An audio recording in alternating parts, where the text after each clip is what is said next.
की नमो नमो श्री गणराया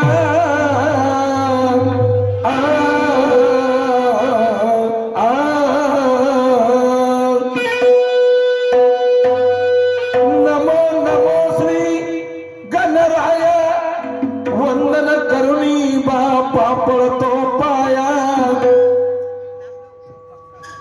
कार्य माझे सिद्ध व्हाया आणि म्हणून तुला स्मरतो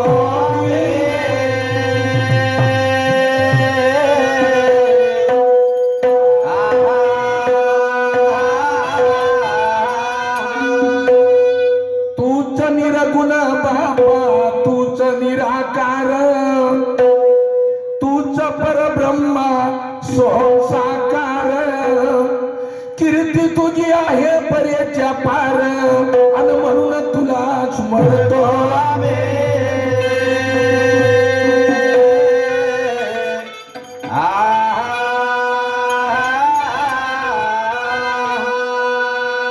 ऋषी मुनी म्हणती बापा संत महात्मा नर जीव जंतूचा आहे सात्मा या सगळ्या जगाचा तूच परमात्मा आणि म्हणून तुला स्मरतो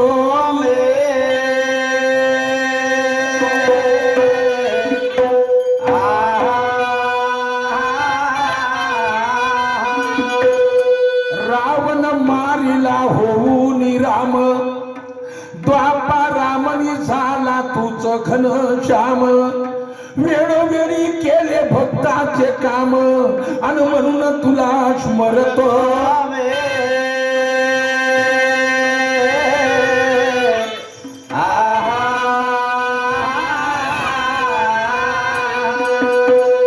या कलियुगामध्ये बापा कली झाला स्वार जिथे तिथे होतो अन्याय अत्याचार वाढत चालला पापाचा भार आणि म्हणून तुला स्मरतो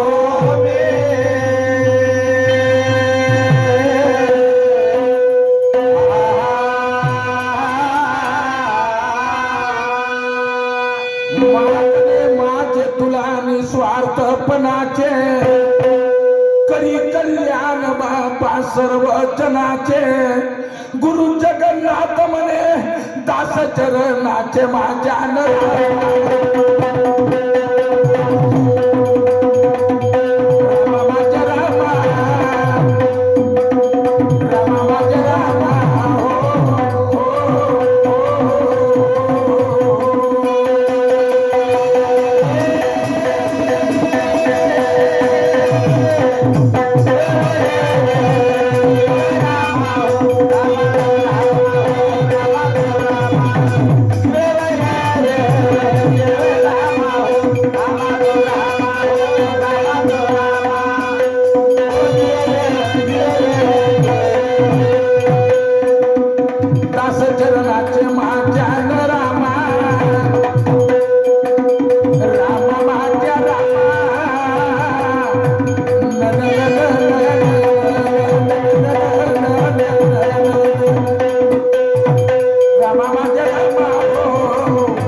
बांधवांनो,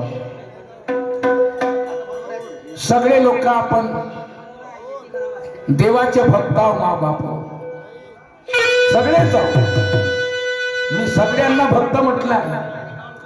आता कोणी जोरा जोरानं पूजा करते, कोणी मनातल्या मनात करते. मग भक्त कोणाला म्हणायचं?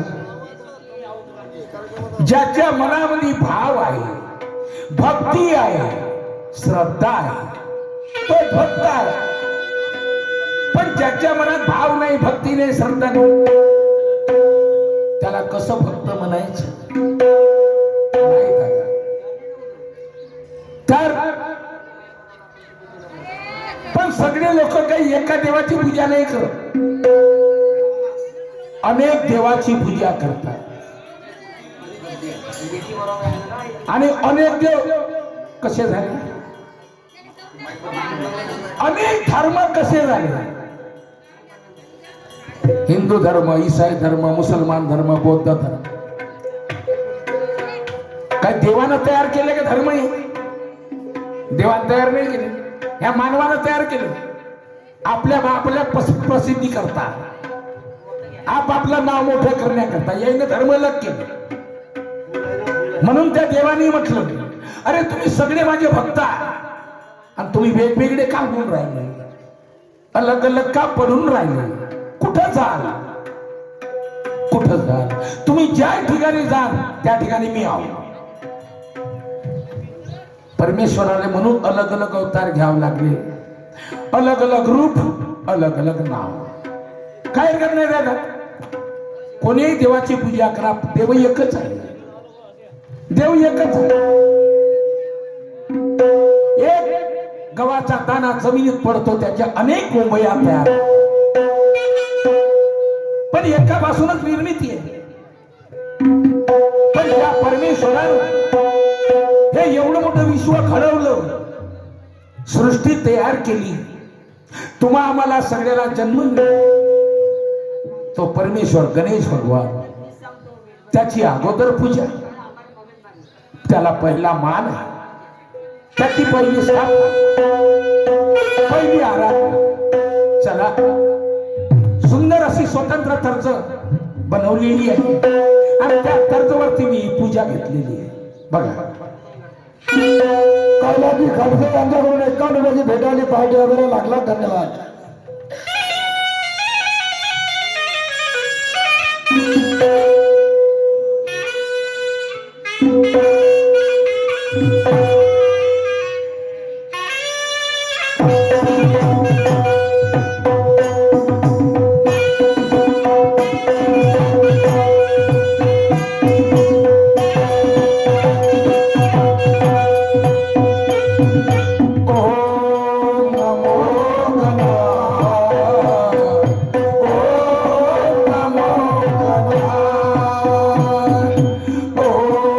नमो गणा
तुम्हारी नारी विजयी वचना ओम नमो गणा ओम नमो गणा ओम नमो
निर्गुण निराकारी सगुण रूपधारी महिमा तुम्हारी प्यारी महिमा तुम्हारी न्यारी विश्व विमोचन.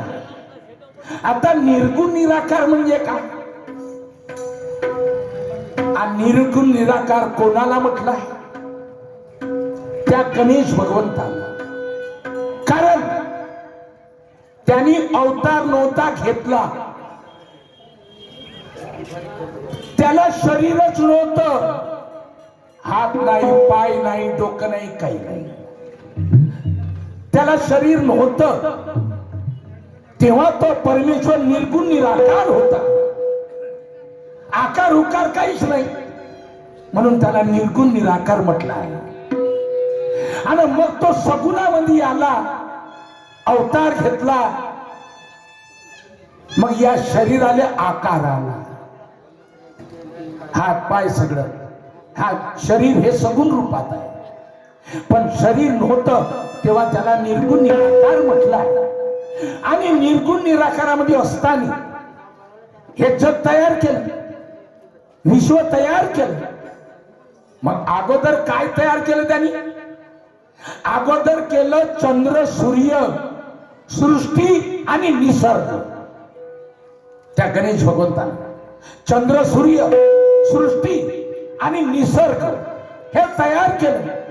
आणि याच्यानंतर जीव जंतू प्राणी, जीव जंतू प्राणी हे तयार केले. आणि त्याच्यानंतर हा मानव तयार केला या पृथ्वीच्या पाठी. शेवट या मानवाची निर्मिती झाली आहे, त्या परमेश्वराने केली. काय म्हणतो?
कला आणि 14 विद्या.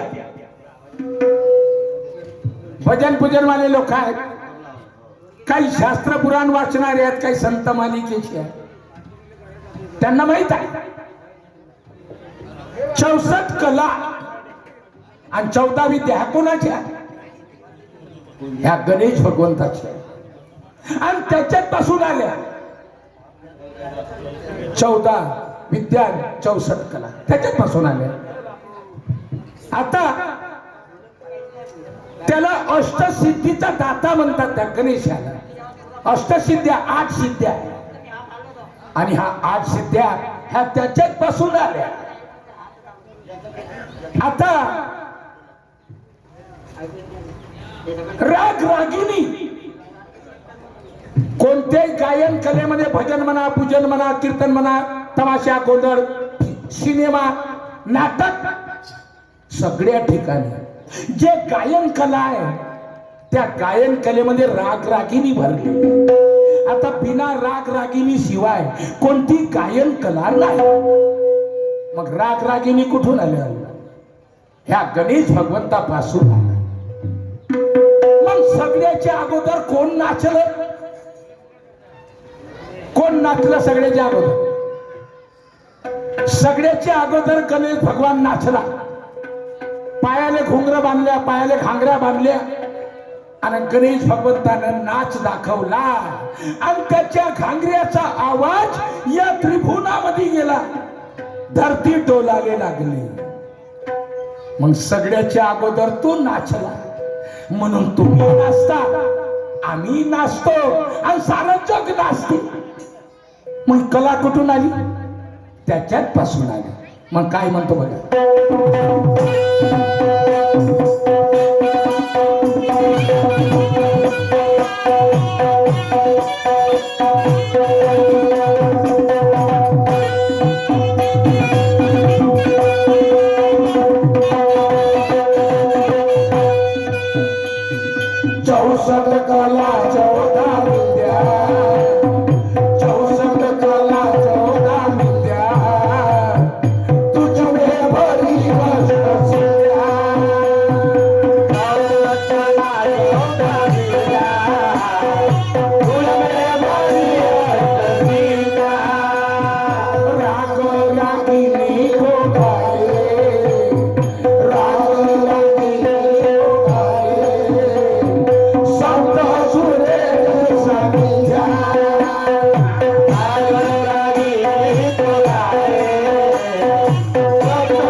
तपश्चर्या केली ऋषीमुनी लोकांनी, पण त्या ऋषीमुनी लोकांना देवानं दर्शन नाही दिलं. मा बाप नाही दिलं.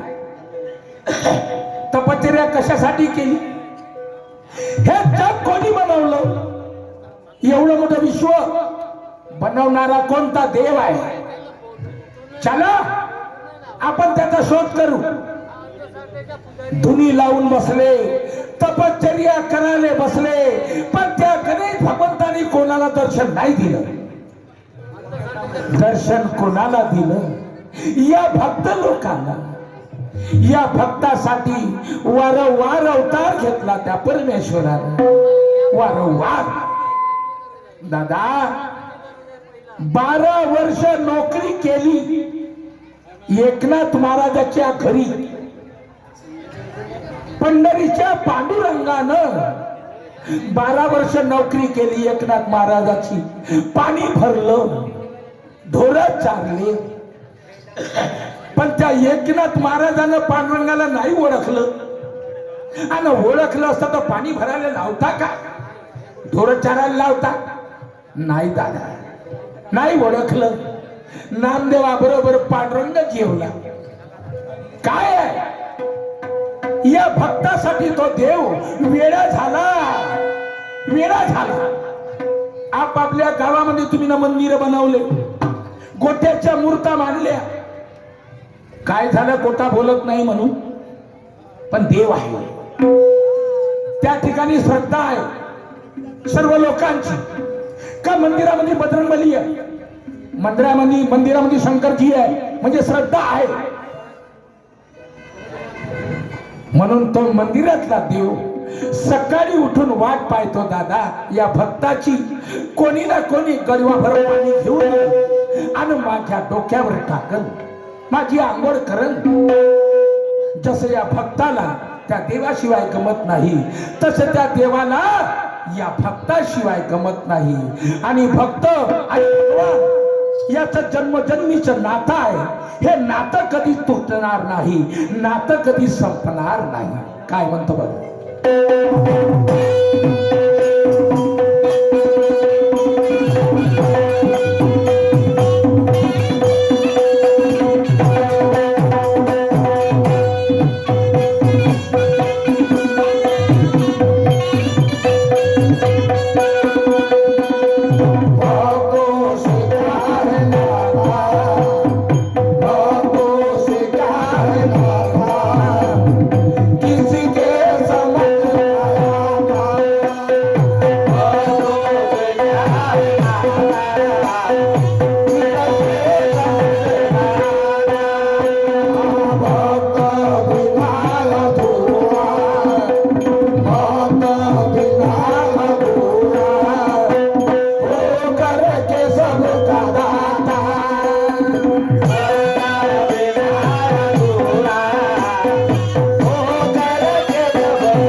मी